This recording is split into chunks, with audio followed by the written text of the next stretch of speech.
All right, guys, I'm gonna do it. Welcome back to my garden center in the kitchen here. And I just got done restarting my brassicas and planting a whole bunch more tomatoes. But I do have peppers and tomatoes that I've previously started that need to be moved up to their next stage. So what I've gone ahead and done off camera was I had my original potting mix and I mixed in probably about a third of the mixture with worm castings and filled the seed trays. And now I've been watching everyone out there. And guys, yes, I watch Roots and Refuge. Yes, I watch The Rusted Gardener. Yes, I watch them all. So they all have their own way. That's the truth. Charles Dowding has his own way. Everyone has their twist. So I picked up just some little tips, like Rusted Gardener adds the worm castings. A lot of people use the mycorrhizal fungi to inoculate the roots of certain plants. So we're going to do that today just to hopefully help them get the boost that they need. And I'm going to see if I can pop these out without hurting them too much. I've never done this before. Let's see.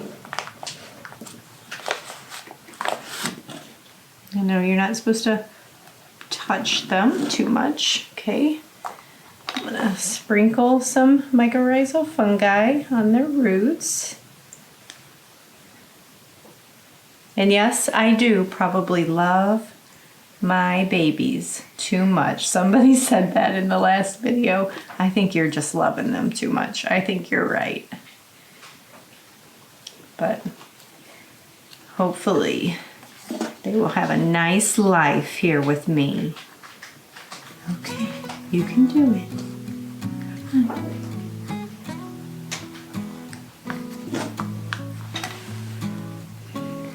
And supposedly what this does is it really helps for super strong, this mycorrhizal fungi, super strong healthy root system, which then in turn gives you a much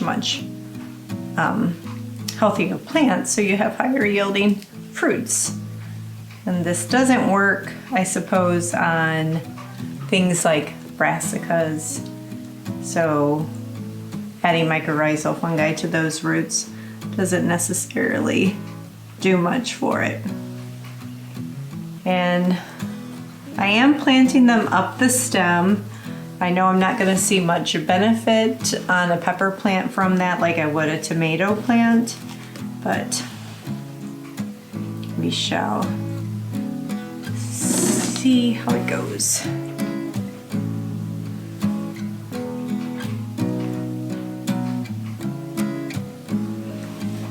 Hopefully they all make it. That would just be absolutely wonderful. And these are really, I should show you the pots before I get too deep into this. These are not much of a step up from what they were in. So, because I am just reusing what I have on hand. So these are, I don't know, like a 3-inch pot. See if I can get an example and show you what they were in. These are all still stuck together. Well, once I get them out, I'll show you. You know, they're just the little 6-cell trays to get started. And what I'm lifting out right now are jalapeno peppers, which are my most important peppers. Well, most important next to banana peppers. Ooh, that one's got a nice root system. Beautiful. I know you guys, a lot of you like to comment on my gardening gear that I often wear in the garden during the summer, and I got myself a new spring coverall that is cute that you could wear out. Very durable, but you can get it dirty too and it'll wash up well. It's from Duluth. I'll leave a link below. Totally not sponsored. Just saw it and thought it looked comfortable and something that would last a long time. Oh, that one doesn't have very much roots. Put that one aside. I kind of am gonna run out of space soon, so I'm trying to be particular about which ones I pick to pot up.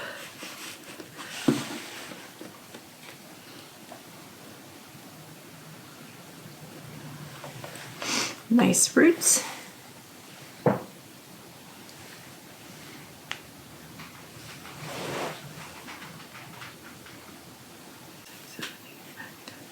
Okay, 12 jalapenos should be plenty, right?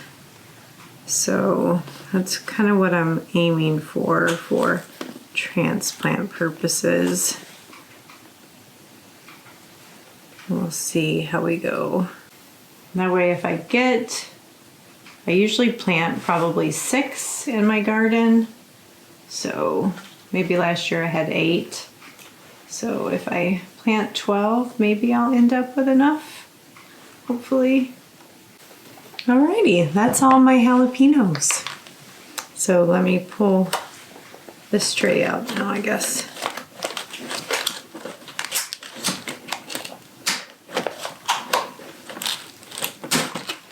So see the difference in size of the tray versus what one of these is. Not much deeper, but definitely wider. So we'll leave them in here for a month or 2 and then transplant them up maybe one more time before they go out. Alrighty guys, those little babies are all that I'm keeping. It feels bad, but these are all jalapenos. This row is banana peppers and this row are bell peppers. These little seedlings. Thanks for trying, but hopefully I didn't make a wrong decision. I tried to keep the ones that had, you know, their true leaves and the best set of roots. And these, I'll just dump this out to the chickens and let them turn it into the compost. But now I'm ready to move on to potting up my tomatoes. That's gonna probably be an even trickier choice. Let me move these back underneath the grow lights and I'll water it from below.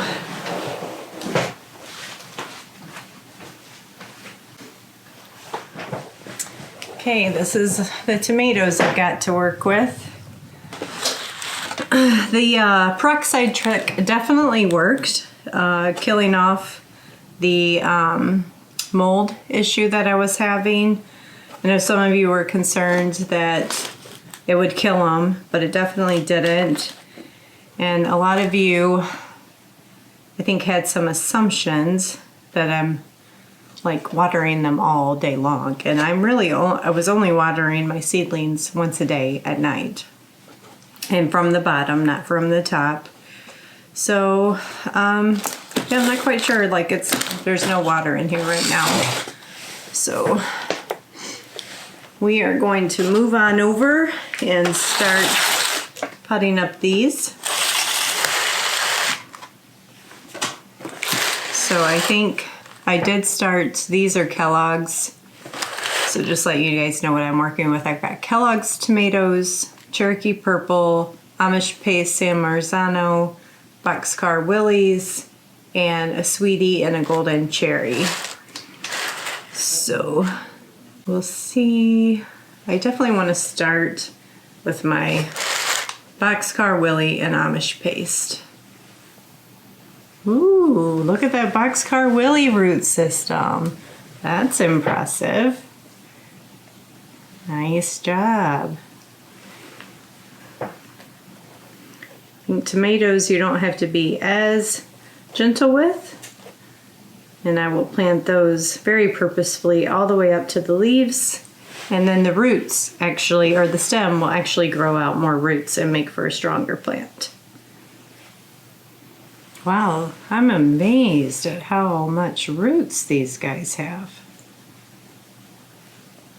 It's really dramatically different from the peppers.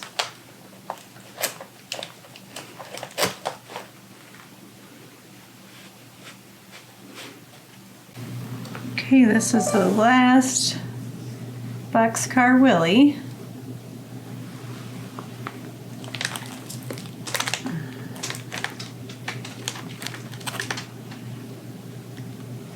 Hopefully they take off okay. I think what I'm not sure, I guess I'll have this posted like the day after I'm doing this. I guess I'm not sure if I should feed them like beyond the worm castings today with the fish fertilizer, like diluted in the water, or if I should wait till they get settled and then feed them. So if you guys know, let me know. I don't know what I want to do next. Like I want all of them to survive. So I think a full row of Cherokee purples, 3 Kellogg's, and 3 Sweeties. Whoa, decisions. Oh guys, this is so hard because I still have all the Amish paste too. So 1, 2, 3, 4, 5, 6, 7, 8, 9, 10, 11, 12, 13, 14, 15, 16, 17, 18, 19, 20, 21, 22, 23, 24. And I need 30 tomatoes.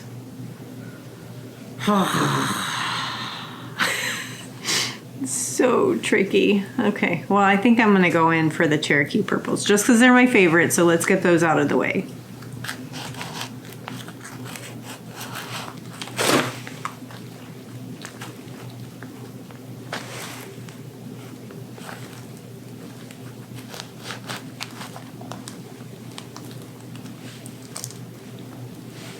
Nice root systems there.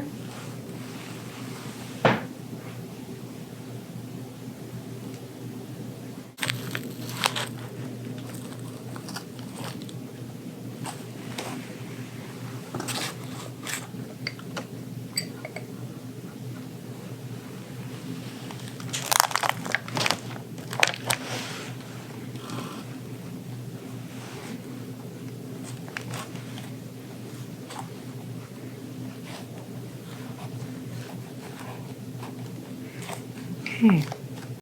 All right, this is going to be my last choice for Cherokee purple. Let's see how he looks.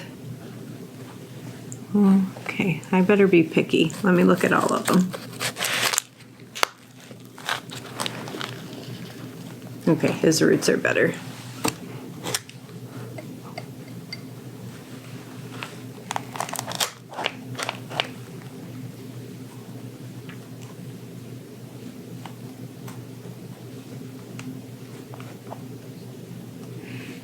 All right, I believe in them. Stick with your decisions, right? All right, now we're gonna go in for, don't really have any super great Kellogg's, but maybe I'll take 2 since they're a brand new variety this year. And I did restart some more today, so we'll see how they do. I think these might not even be worth starting. All right, I think the last 6 spaces, I don't know, I gotta dedicate to my paste tomatoes. I think I have enough soil though left over that, oops, I can make some more pots up for my cherries. Or tomato transplanting, except my cherry tomatoes. So I'm gonna water them in a little bit because they were pretty dry when I transplanted them. And then we will water from the bottom. My peppers weren't that dry.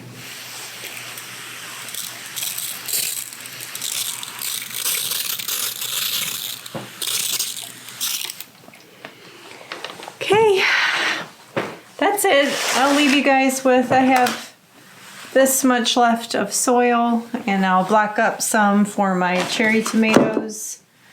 But I'm bringing you guys along on my learning journey, and I will be back in a couple weeks and show you how these are doing after potting them up, and also how my new starts are coming along. Like I said, I restarted cabbage, restarted broccoli, and some more tomatoes. So thanks for all the tips and sharing your knowledge with me along the way. And I hope you guys have a wonderful growing season where you are. Talk to you later.